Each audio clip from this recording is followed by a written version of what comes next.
These are all the things that many parents are thinking about now.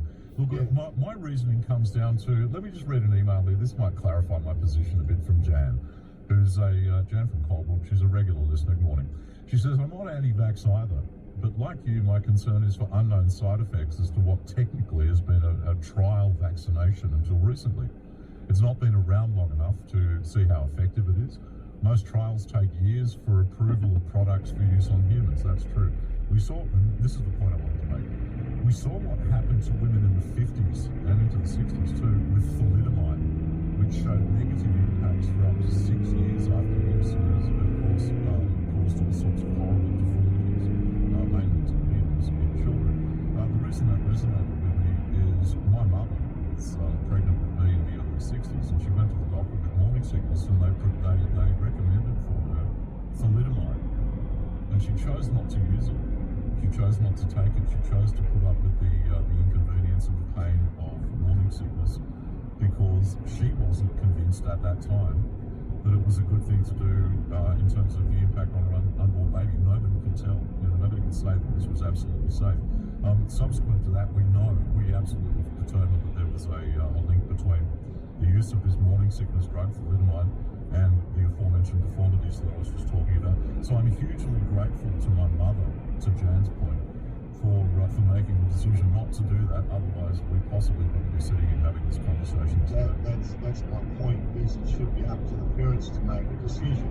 And the other thing I want to point out too is, if you think about medical science and how much it's changed from the 40s, 50s and 60s, how advanced it is. If we've made a cock up now, does it not make you think that in 20 years, 30 years time, that they'll have some way of reversing or fixing it? That's what I'm saying. We've got to have some sort of faith in what we're doing, otherwise we're just going to have anarchy. I mean, I'm still these anti-vaxxers and going on injecting you with all these tips and all this. I'm over it. Just let's get something done. And I think the bigger picture we've got to look at is the mental health problems it's starting to cause, and it's going to cause in the rest of society. So we've got to go along the line of balance. Yeah, and like the parents decide, if the parents, I can have my child be university, but if the government makes a rule and says that you can't do this and you can't do that, that's for the good of the country. It's not just for the individuals, it's for the good of the country. And we've got to go that way. The thing that, again, that would concern me is using the 12 to 15-year-old cohort as a reason lever, if you like, to get us out of lockdowns and get us out of restrictions. Because there shouldn't be a link between those two things, is what I'm saying, which is the entire narrative that was running on our government-funded media broadcaster yesterday. Just people are just off the planet. Alan, it's a call that I'm sure many people listening to resonate with. Thank you. I would like to see my kids grown up and I don't think whatever way you go, you go. You got to look at this way. If you don't do it, and in 20 years' time, they'll have bad side effects and something well, you live with your conscience. Do it, something wrong, hopefully medicine's caught up.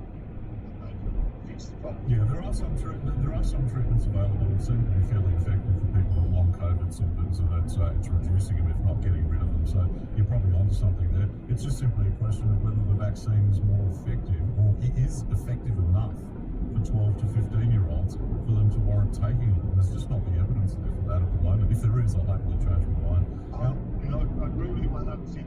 Don't use that age group in our unlocking things. Let's start looking at a way of getting the place back to some, like you say, not normal, but some way. Otherwise, I can just see massive amount of people that are going to lose their businesses and all that. They're going to